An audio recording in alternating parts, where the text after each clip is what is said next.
It's what I do when I have to refocus and just get back to it. We've all been there. Life has its ups and downs, its ebbs and flows. Sometimes there's just days that I'm feeling like my best and I'm just in this state of flow. And then there's just other days where nothing seems to be going right or in my favor. I'm in this current state right now where I'm feeling like I have to refocus and reprioritize things that I'm working on. As a micro business owner, meaning it's really just me and John working day to day on the business, it's the two of us doing sales and marketing and social media, talking to potential new clients, networking with industry people, etc., etc. And the list goes on, as I'm sure a lot of you know. I had this really big project that ended at the end of June, which already seems like a lifetime ago. I finished up the 10,000 Small Businesses program, which as I'm talking about this, I realized I never edited the video of that experience, which I do need to do. That ended in May, which also seems like a lifetime ago. All that to say, I'm really working on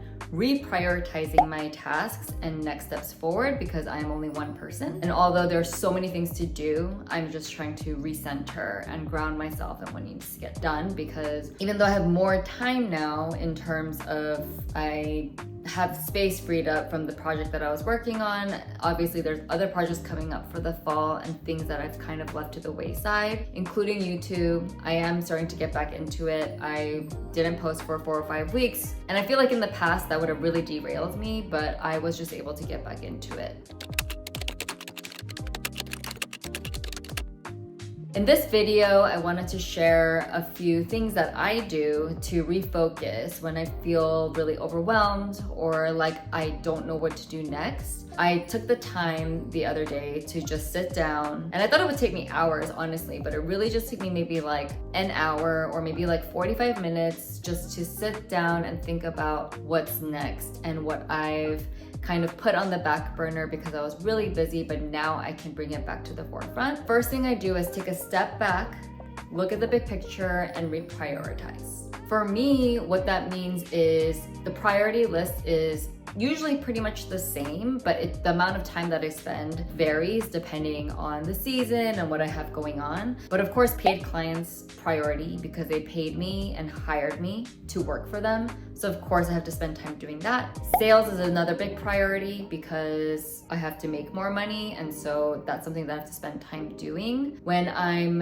freelancing for other event companies, I have less time to spend on sales trying to book my own clients because all my time is spent up working for another company. But for sales, I try to do at least a little bit a day, even if I'm really busy, but it doesn't always work out that way. So I really am looking into automating and streamlining sales through things like Honeybook, but that hasn't really hit the major priorities list just yet. Then of course there's business related projects, right? Things that may not convert directly into sales or not paid clients, but things like a styled shoot that I did recently because I want to just have some creative juices flowing and work on a collaboration project. So I did that. Launching my digital wedding planner, which I talked about back in March or May, I literally don't even remember, but I'm really actively trying to do that. So that's like a big priority for me right now. Obviously YouTube, because this is something that's personally fulfilling, also part marketing for the business and my personal brand. So that's something that's a priority. Also spending time with friends and family and John, making sure to carve out time for that, because personally for me, if I'm only about work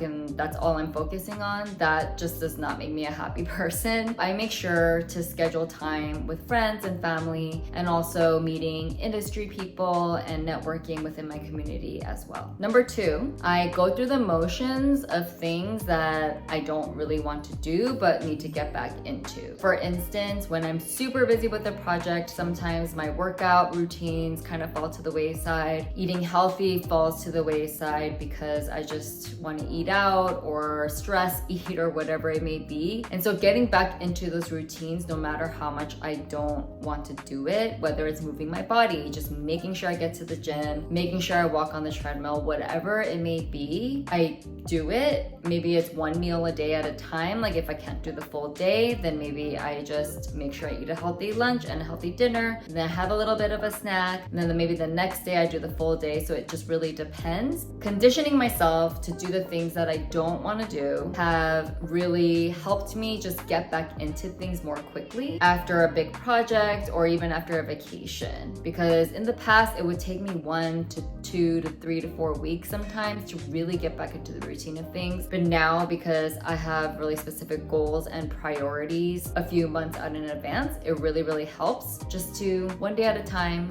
one step at a time, 5 minutes at a time, whatever it may be. But that really helps just to settle back into my routine. This also includes things like journaling, although I really try not to let that fall to the wayside. Even if I take 1 minute to write down in the mornings what I'm thankful for, that really helps a lot. Or something that's really bothering me, I just write it down. And then at night, I do have an evening routine, as I've showed you guys before. Oh, actually it's here. At night, I do write down 1-sentence journal. Sometimes I don't always get to it at night, but I do get to it either the next morning, or sometimes I have to do a couple of days together. But I try to keep up with this because I just like tracking like how I'm feeling and what I've been working on and things like that. And it's interesting how sometimes things don't really change year to year, and other times like things have changed. So that's really great to see that progress. So journaling is really something that I try to stick to no matter how busy I get, or even when I'm traveling. The third thing I really try to do when I feel myself losing focus, or things start to feel really overwhelming or feel really chaotic mentally, time-wise, like everything, is just to enjoy the moment and really try to be present. I think without that, it gets really easy to focus on where I'm trying to go, where I'm currently not, or what I currently don't have. And that, of course, is not helpful. And I always try to remember, if today was my last day on earth, how would I feel? And to be honest, of course, I would want to be with my friends and family. This might feel a little bit morbid, but I would leave the earth tomorrow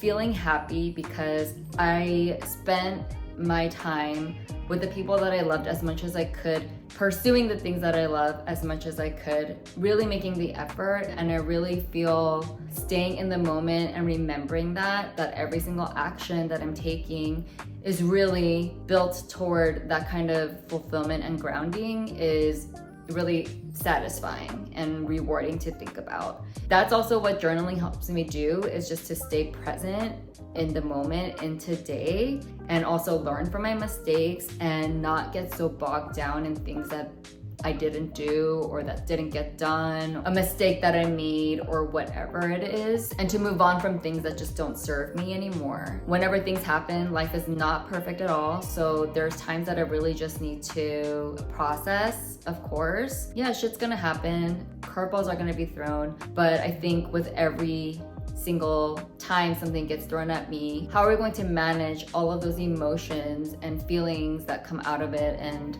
just quickly move on with their lives and just enjoy living, really. That is something that I've really been trying to remember, even when I'm super stressed, even when I'm super overwhelmed, because at the end of the day, this is what I chose to do. This is what I'm choosing to do with my life. And for that, I'm very lucky. One thing that I want to leave with you today is a quote from a book that I've really been inspired by and I've kind of adopted as my mantra. It's a book called The Obstacle is the Way by Ryan Holiday. I actually have not read it, but John has read it maybe more than once, and he did read a passage from it or an excerpt from it for me because I think it was a time when I was just feeling super overwhelmed. For me, I'm like always on the go. Like I'm a doer for sure. Like I love checking things off a task list or not even making a list and just blowing through things. This mantra has really taught me just to stop. Everything's gonna get done, at least in the work that I do. Nothing's like really a life or death situations. That's also comforting. But anyway, I wanted to leave you with this quote. Always consider this mindset: never in a hurry, never worried, never desperate, never stopping short, always stay persistent.